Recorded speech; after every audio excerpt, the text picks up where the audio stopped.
Estimados estudiosos, sean todos bienvenidos a nuestro segundo encuentro sincrónico de la asignatura Economía Colombiana. Para el día de hoy teníamos presupuestado el desarrollo de nuestra sesión sincrónica número 2 de la asignatura. Ya nos encontramos en el desarrollo de nuestra segunda semana del aula. Recordemos, el curso tiene una duración de 8 semanas y ya estamos precisamente en esa primera semana del aula. El tiempo que nos queda realmente es corto para finalizar nuestro curso.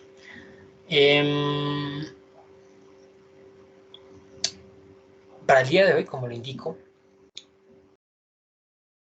teníamos presupuestado el desarrollo de la sesión sincrónica 1, módulo número 1, que es denominado Características de la Economía Colombiana. Recuerden que su docente, quien les habla, es el docente John Jairo Arias Gómez, docente de la unidad virtual en la Universidad Manuel Beltrán, asociado a la Facultad de Administración y Economía. El objetivo de la sesión sincrónica del día de hoy es compartir algunos conceptos que están asociados a las características de la economía colombiana. En primer lugar, dar alcance a ese criterio, vamos a hablar de la presentación de este módulo número 1. Luego de presentar el módulo número 1 y hacer un pequeño recordatorio de las fechas, los horarios establecidos para el desarrollo y presentación de las diferentes actividades, voy a dar una mención sobre las características principales de la economía colombiana. Voy a hacer mención también de algunas de las características comunes que tienen los colombianos de cara a su economía. Luego de esto vamos a hablar de las características estructurales de la economía colombiana, el Estado y su particular incidencia dentro de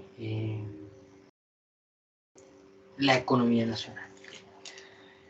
Permítame un minuto, por favor.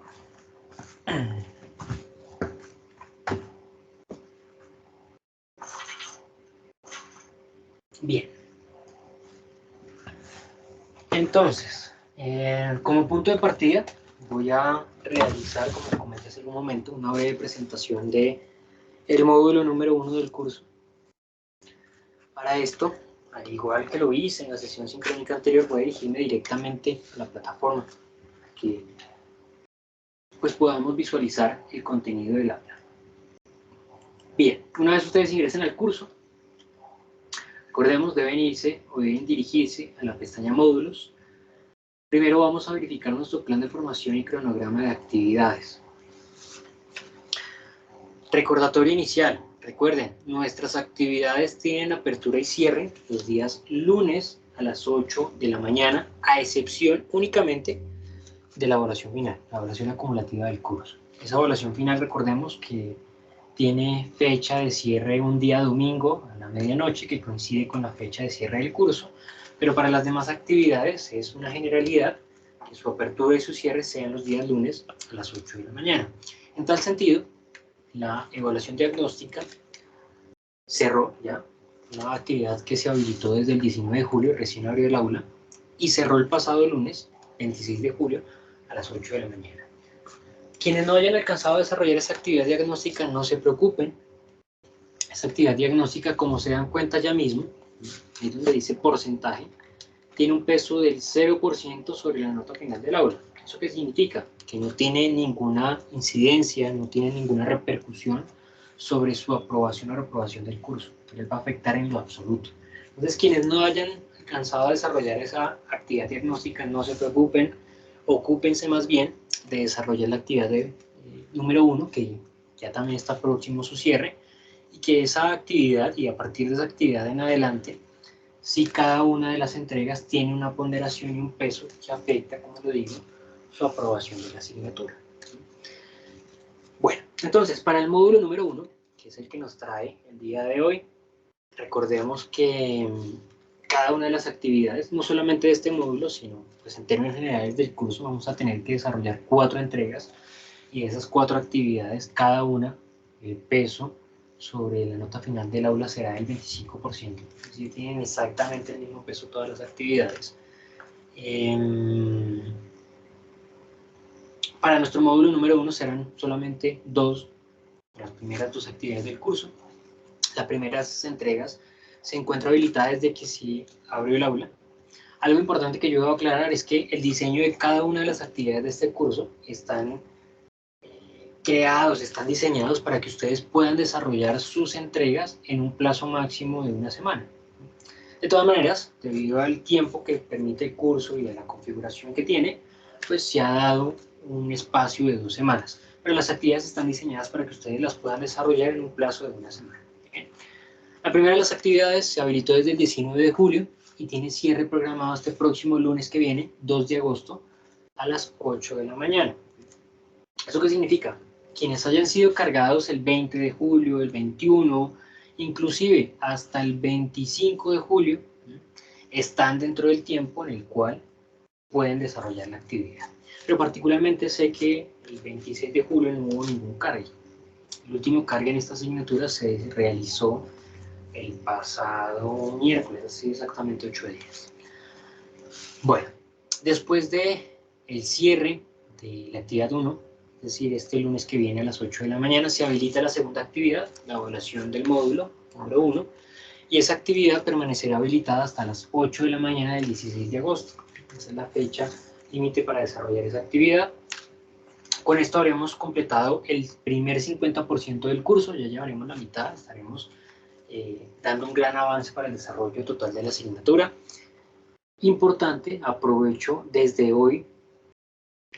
incluido hoy, para recordar la recomendación que siempre les realizo en todos los apartados posibles. Recuerden, la evaluación final, al igual que las demás actividades, vamos a contar con 2 semanas, tiene el único tratamiento distinto que no cierra un lunes a las 8 de la mañana, sino que cierran la fecha límite del aula, que es el día 12 de septiembre a las 11:59 de la noche.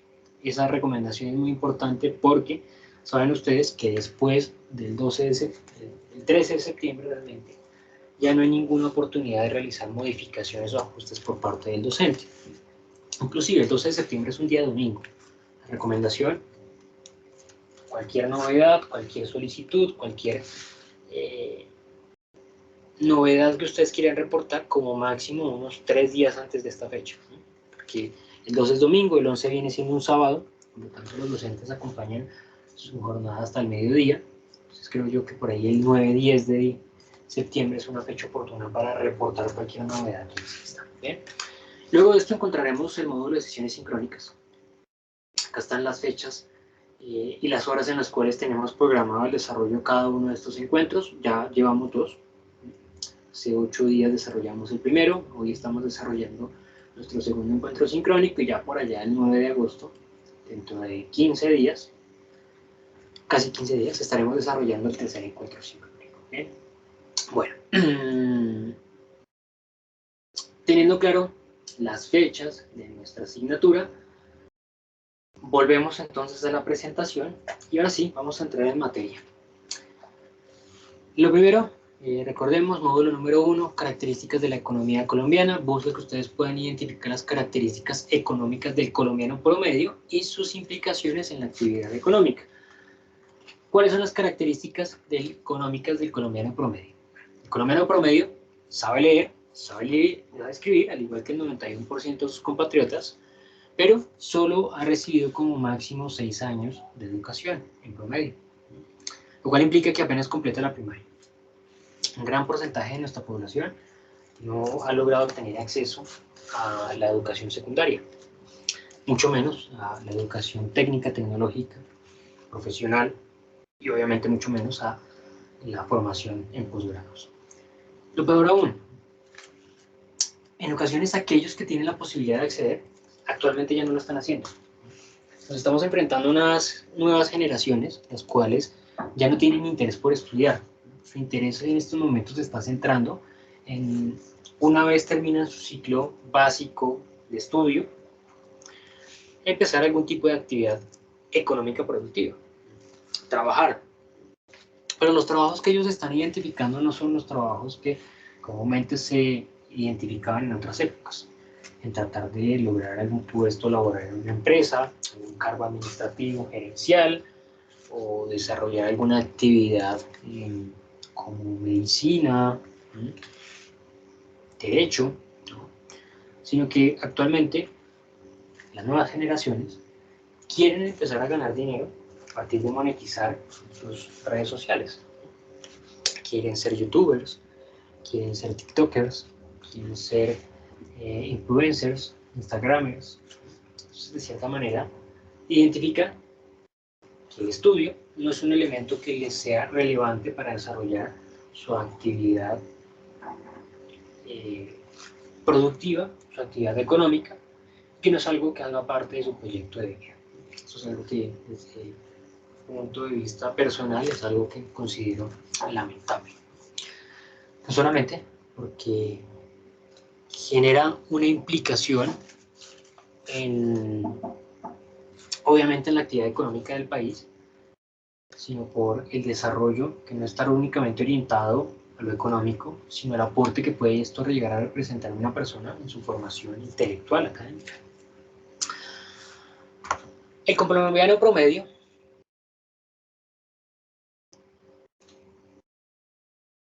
con educación secundaria, que ha logrado culminar, gana el doble frente a quienes no la tienen.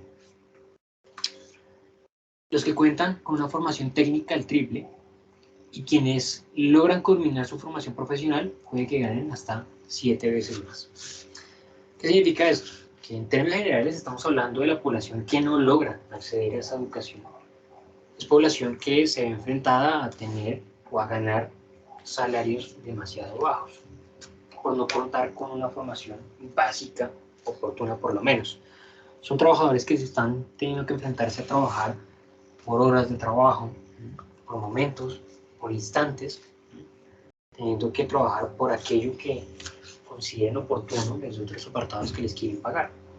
Entonces logramos identificar que una persona que no culmina su primaria, en ocasiones llega a ganar incluso la mitad de lo que podría llegarse a ser, por ejemplo, un salario mínimo.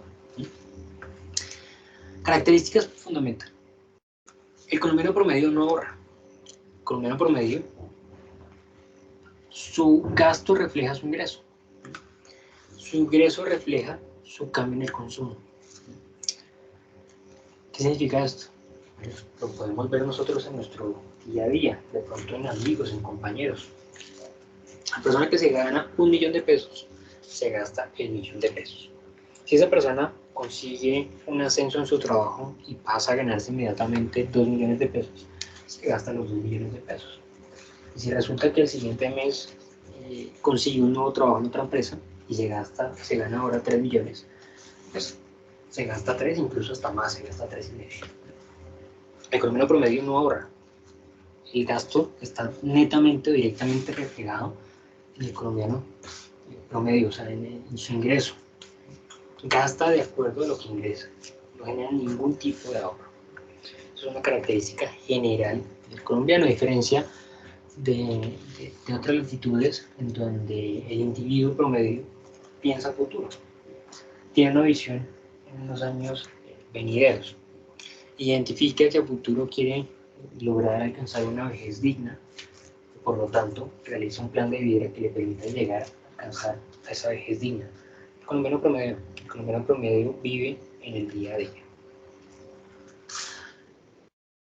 Entonces, dentro de la estructura económica del país, primero que todo debemos aterrizar el concepto de estructura. Una estructura es un conjunto de partes interrelacionadas entre sí que forman un conjunto donde los cambios en cada una de ellas producen modificaciones en las restantes. La economía de un país es, por lo tanto, una estructura y se denomina estructura económica. ¿Qué significa eso? Pues los elementos de la economía colombiana están interrelacionados. Son como unos elementos que forman esa base que soporta al país. Entonces está relacionado el sector del petróleo con el sector del transporte, el sector transporte se relaciona con la industria con el servicio y así. Todos esos elementos conforman una estructura que es la estructura económica del país. Y de acuerdo al concepto de estructura, cualquiera de los elementos que genera algún cambio, alguna mutación, produce que se generen efectos en los demás, que eso repercuta en los demás elementos de la estructura. Pues bueno, eso sucede normalmente en la economía, ¿no? Cuando hay alguna variación en alguno de los elementos, eso impacta en los demás. Por ejemplo, aumenta el precio del combustible. Hay una variación en el sector de hidrocarburos. Eso repercute en los costos que tienen que incurrir los transportistas para llevar los productos de un lugar a otro en el país. Aumenta los fletes. Al aumentar los fletes, a quien busca transportar ese producto le aumenta el costo de transporte. Cuando le aumenta el costo de transporte a esa persona que busca transportar el producto, bueno, seguramente a quien se lo está vendiendo se lo va a vender más caro. Esa persona que ahora va a tener que pagar más por ese producto que está comprando va a resultar vendiéndolo o comercializándolo también a un costo mayor. Entonces nos damos cuenta que como cada uno de esos elementos están relacionados, ¿no? Todo está conectado y es de que efectivamente se produzca el fenómeno de estructura, que cuando muta alguno de esos elementos hace que los demás elementos que están ligados a esa estructura también se vean afectados y también cambien. En la estructura económica de un país obviamente existe una relevancia significativa, existe una relevancia importante por parte del Estado. Porque el Estado, recordemos, que es el encargado de administrar los elementos generales de ese territorio en el cual genera gobernabilidad. El Estado básicamente es un administrador de todos esos elementos que están asociados al territorio que gobierna. En tal sentido, el Estado puede generar algún tipo de acción que repercute directamente en esa estructura económica. Si bien el Estado no regula por completo la estructura económica de un país, sí puede establecer directrices, sí puede establecer lineamientos que de cierta manera traten de dominar, traten de ajustar, traten de realizar modificaciones a esa estructura económica. Si bien la economía es un elemento que no se gobierna, se desarrolla de manera libre, hay medidas que se pueden tomar por parte de un Estado que pueden llegar a afectar esa economía y hacer que se produzcan algunos resultados deseados. ¿Cuáles decisiones normalmente toma un Estado de cara a la estructura económica del país? Bueno, por ejemplo, estamos viviendo actualmente una de esas decisiones políticas, ¿no? El establecimiento, desarrollo, implementación de reformas tributarias para la financiación precisamente del Estado. Hay 4 maneras en las cuales se financia un Estado. La primera de ellas es por medio de las empresas públicas. Esto va a depender obviamente de la cantidad, número y calidad de empresas públicas con las cuales cuente el Estado. Son las empresas que de cierta manera interactúan dentro del mercado y al igual que una empresa privada generan unos ingresos, generan unas utilidades y esas utilidades que genera esa empresa pues, entran a las arcas del Estado para que realice su ejercicio administrativo. Segunda forma de financiar el Estado es por medio de la emisión de la moneda, darle a la máquina de imprimir el dinero, pero eso genera un resultado contraproducente. Bueno, si bien el Estado puede imprimir más moneda y tomarlo, pues eso a su vez está generando que exista más papel moneda en el mercado, y al aumentar la oferta de ese papel moneda y mantener estable la demanda, pues eso hace que pierda valor ese papel moneda, es decir, que la moneda del país se devalúe. Tercer elemento por medio del cual se financia un Estado es por medio de la emisión de deuda. Así es como en muchas ocasiones se financian los Estados.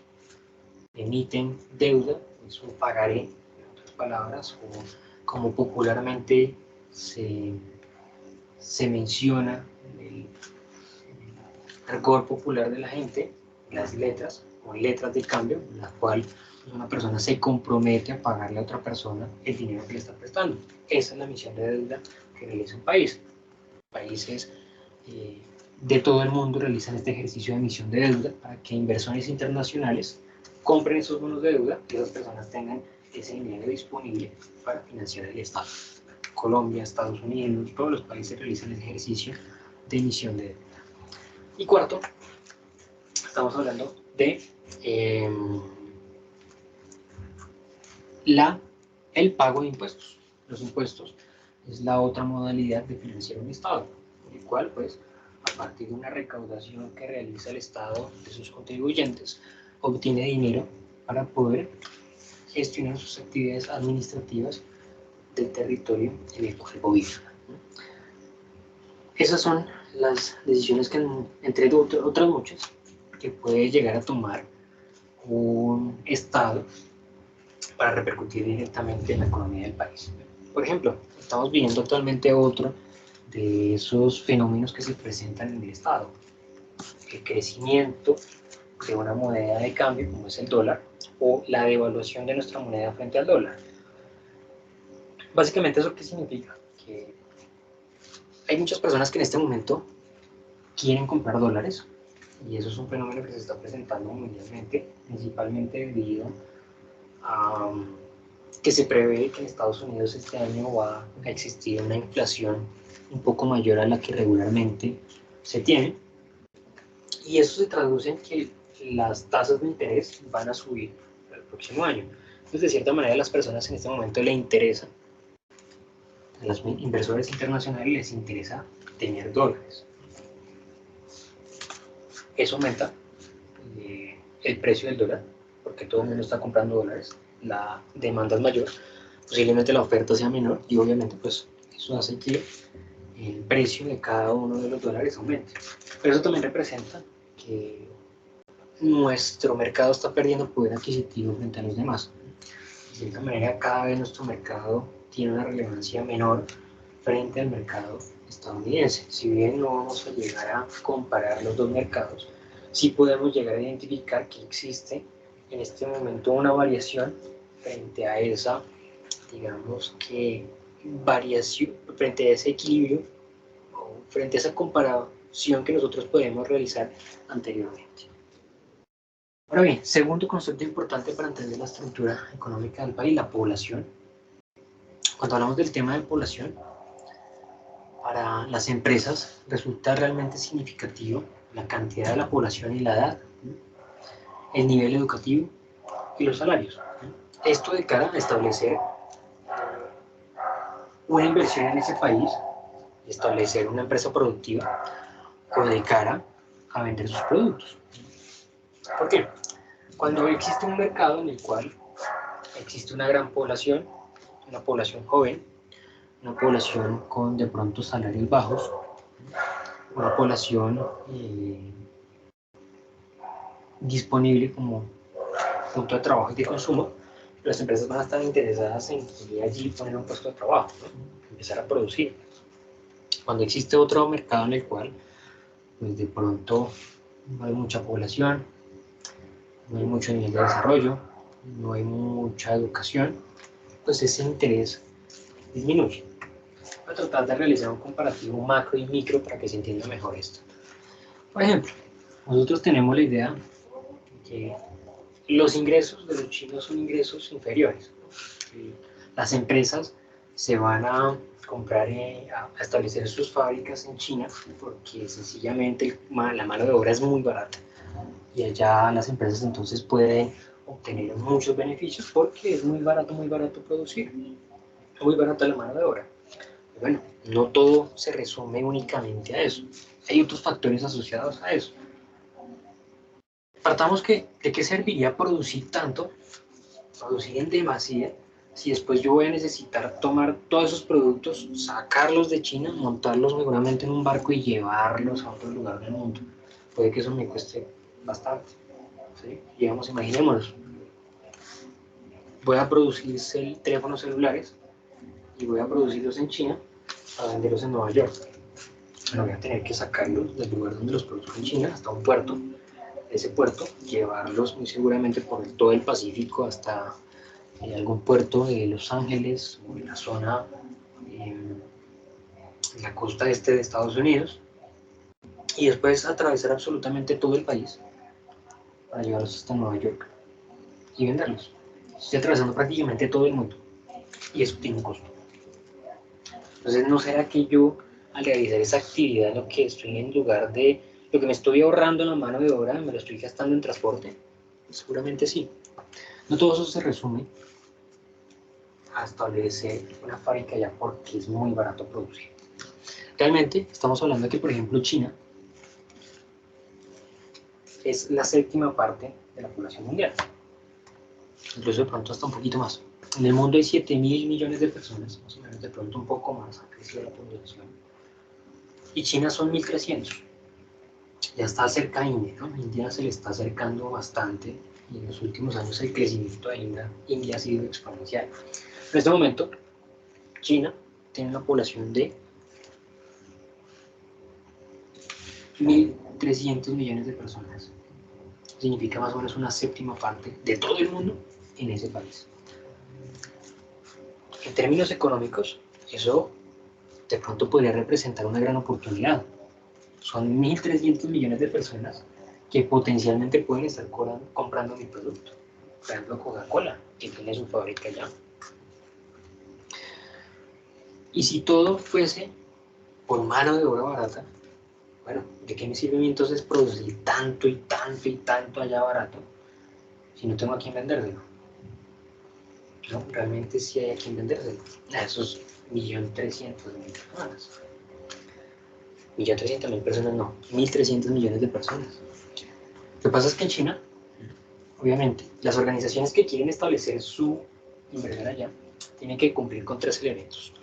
Uno, sin poner un peso, el Estado ya automáticamente es dueño del 51% de la empresa que usted crea allá. Sin poner un peso.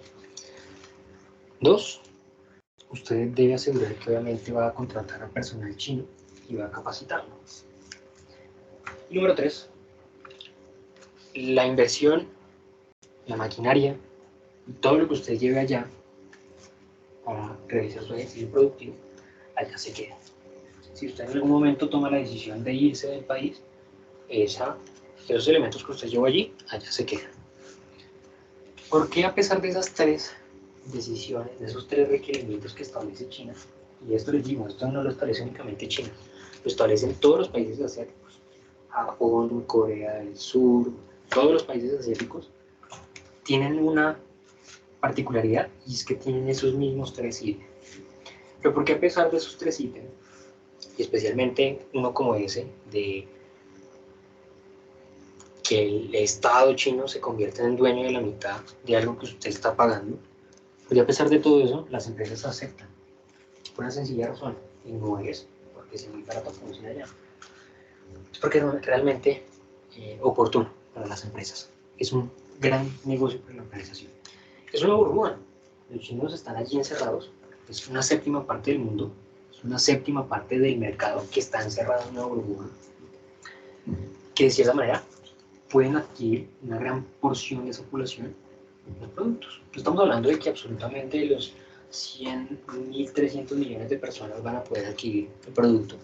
Pero si hablamos que es el 10% de esa población vienen siendo 130 millones de personas, que es 3 veces más la población que hay en Colombia. Entonces, es una gran cantidad de población a la cual se puede llegar. Entonces, por eso, las empresas toman la decisión de irse a China, pese a todas las restricciones, bueno, pese a todos los requerimientos que les establece el gobierno chino para poder producir. Hay otros elementos adicionales, y es que, pues a partir de los elementos que ofrece el gobierno chino a su población, las personas no tienen que gastar dinero en X o Y cosas y pueden destinar ese dinero a comprar otro tipo de bienes. Por ejemplo, diferencia entre el que gana el salario mínimo en China y Colombia.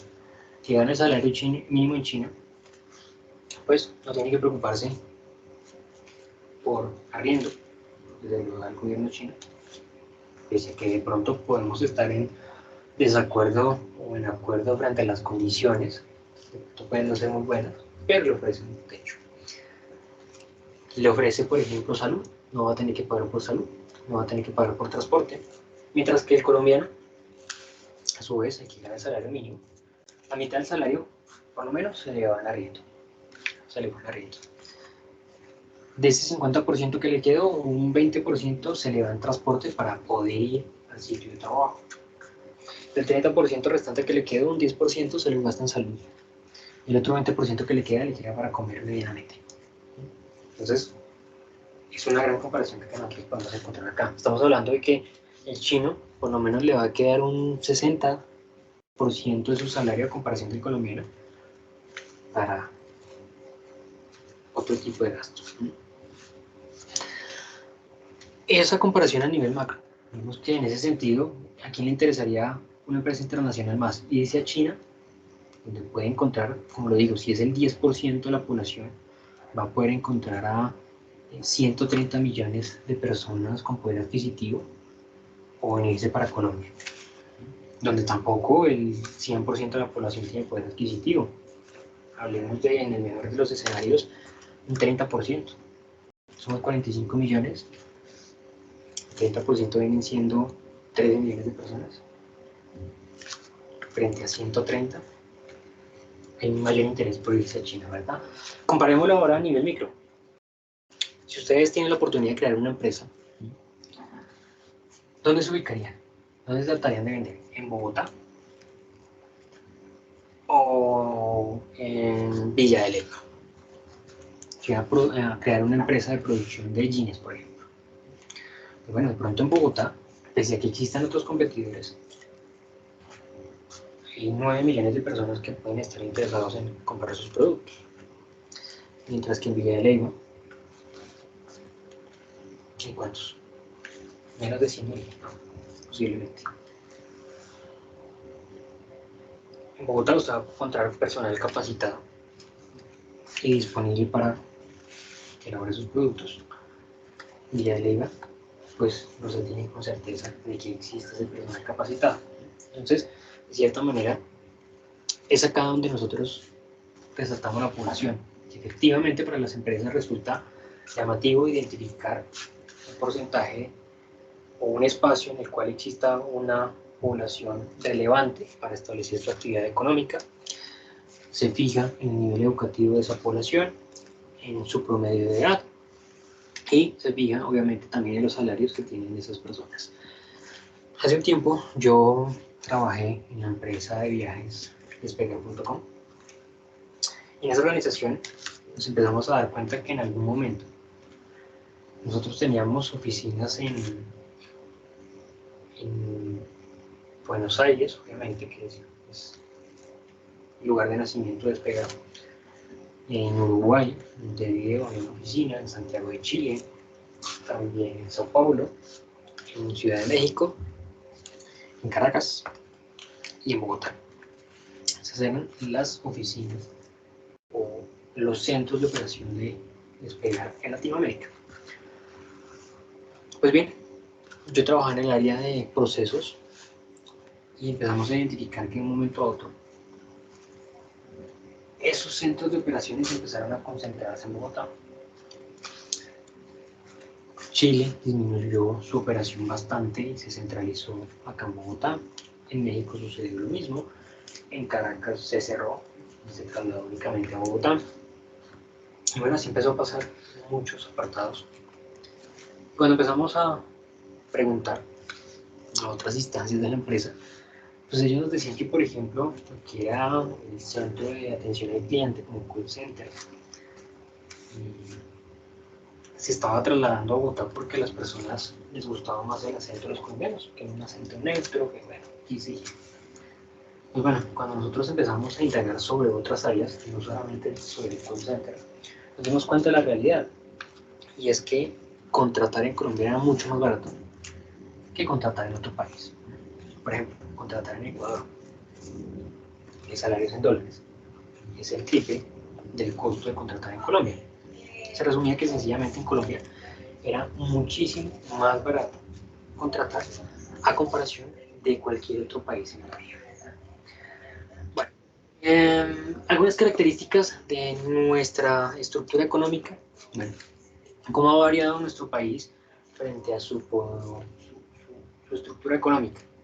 Como podemos ver, en 1970 habían tres principales focos de nuestra industria. el sector de los servicios, el sector agropecuario y la industria, particularmente la industria. Fijémonos en la industria, cómo se ha venido afectando la industria en nuestro país. En el 2007, el sector de los servicios pasó un 38%. Estamos hablando de casi 40% de la economía del país en el sector de servicios. Casi la mitad. Pues podemos hablar perfectamente un poco más de la tercera parte de la economía del país estaba concentrada en el sector de servicios. Fue ese gran auge en ese momento de la concentración en nuestra nación de call centers, de centros de atención al usuario, por una sencilla razón. Es esa que les acabo de mencionar hace un momento.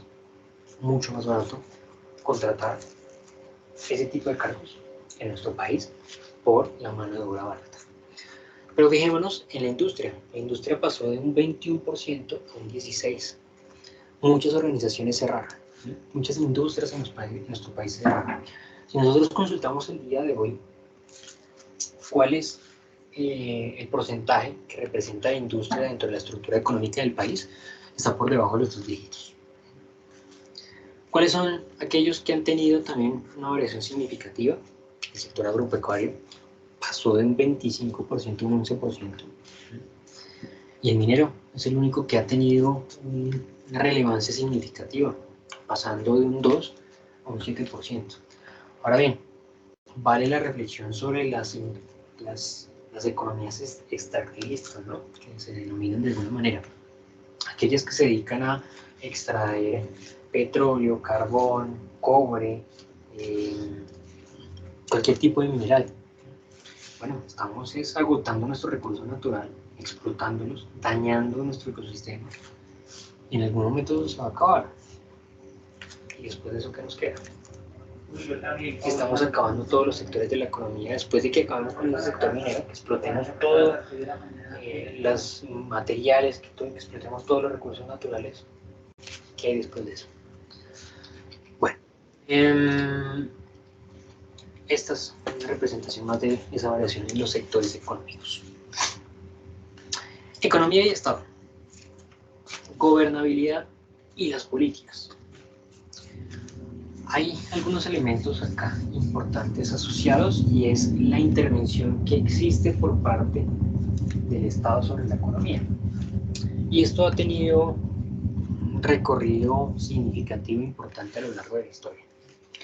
Principalmente nosotros podemos encontrar 5 planteamientos fundamentales sobre esta temática. Un primer planteamiento de Adam Smith, los padres fundadores de los Estados Unidos de América, quienes establecieron inicialmente que el Estado no debe generar ningún tipo de intervención frente a la economía, no debe generar ningún tipo de afectación, de limitación, de ligar a la economía a un comportamiento, sino que se debe dejar libremente.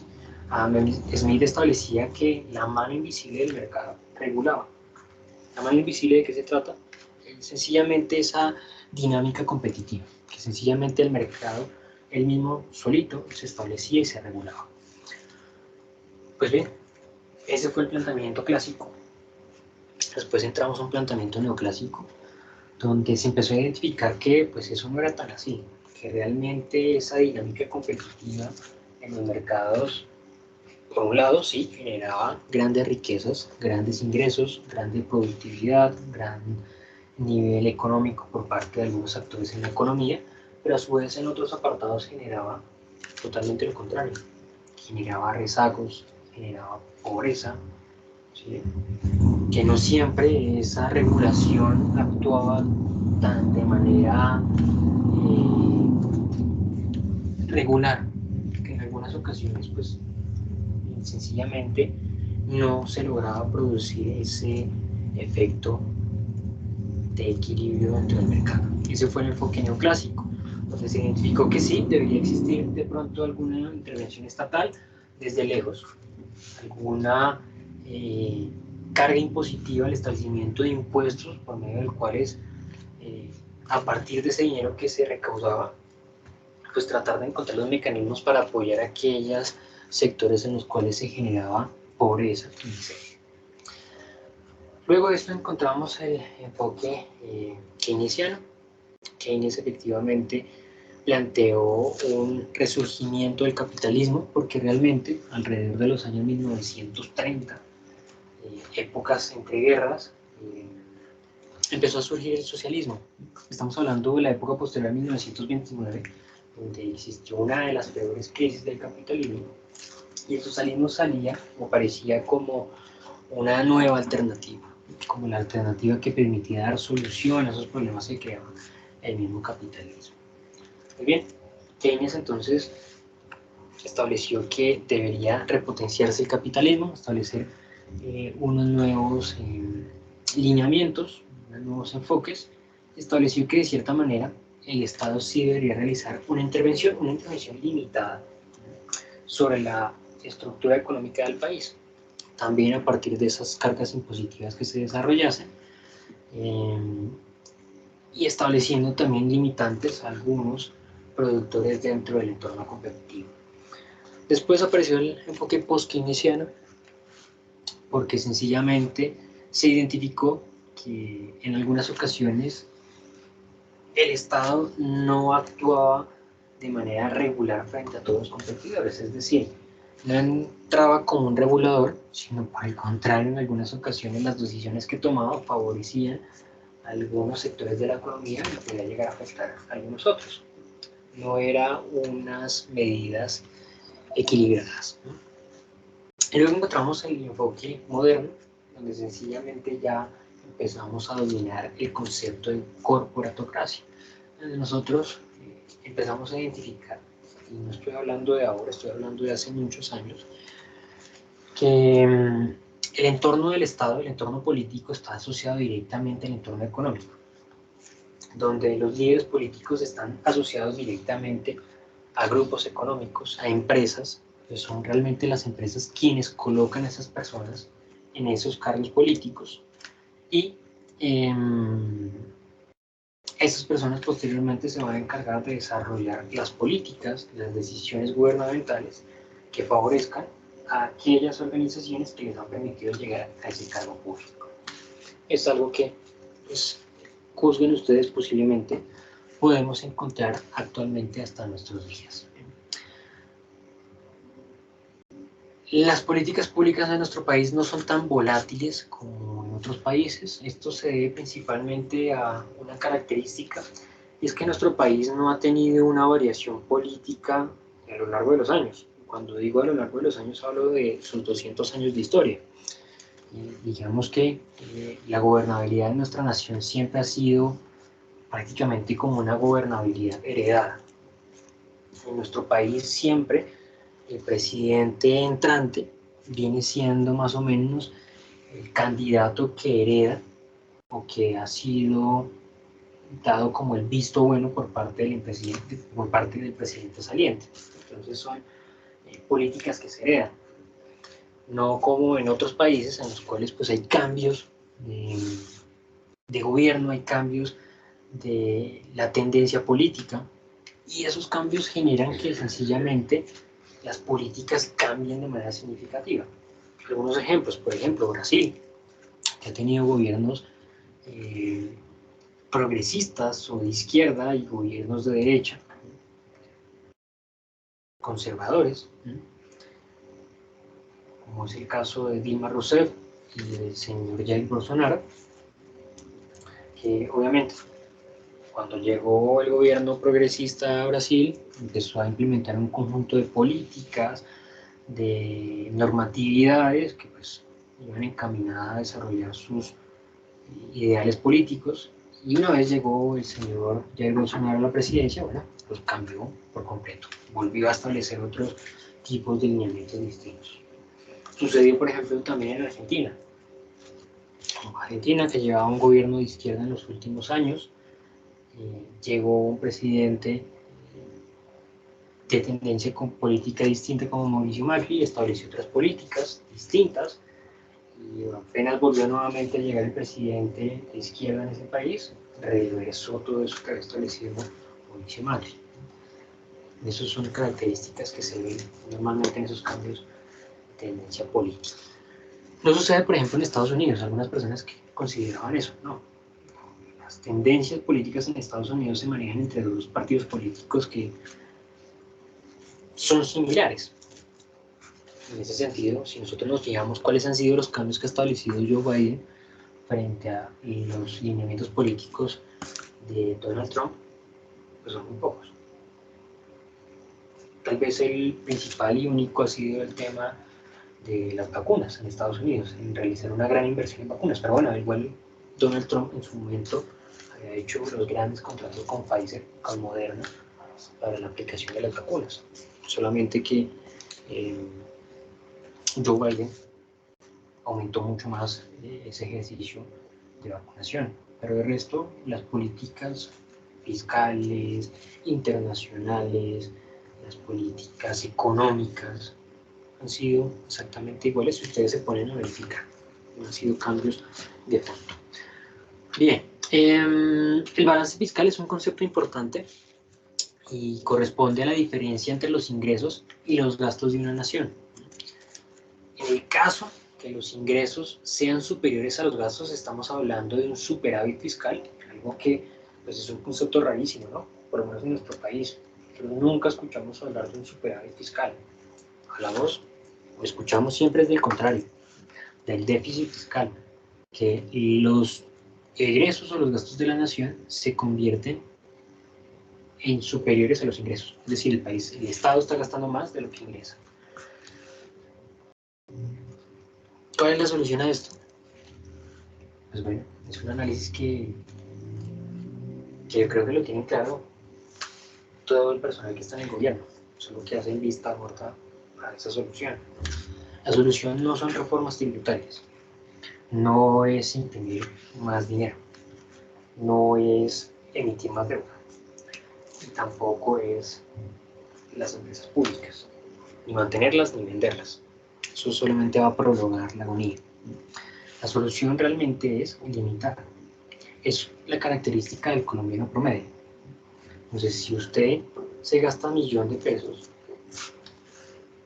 y se está ganando medio millón, pues hay un error.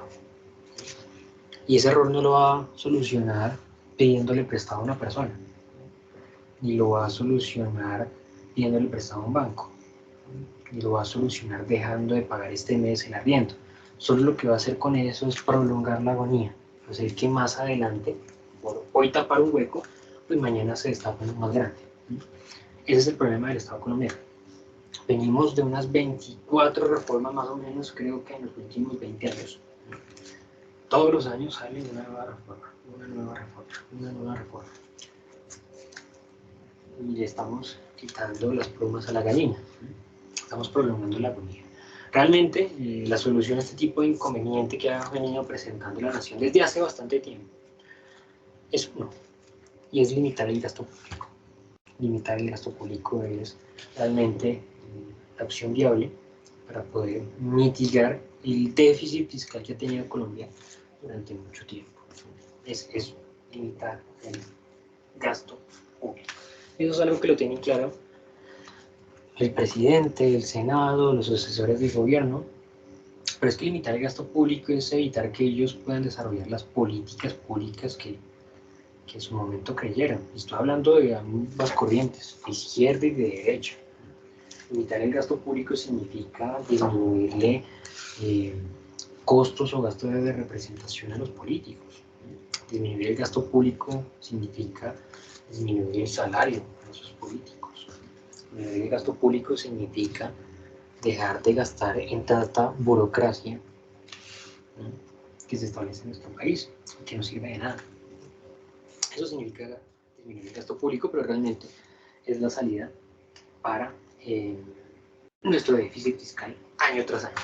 Y bueno, por último, un pequeño elemento es el conflicto armado colombiano. Obviamente el conflicto armado colombiano a lo largo de muchos años fue un elemento negativo para nuestra nación, fue un elemento que generaba obviamente afectación, que de cierta manera repercutía directamente en la iniciativa que podía llegar a tener cualquier tipo de inversor extranjero, cualquier iniciativa empresarial en nuestro país era complejo, porque obviamente se enfrentaban a una nación en conflicto armado que de un momento a otro podía llegar a acabar por completo con la inversión que realizase un inversor extranjero en nuestra nación.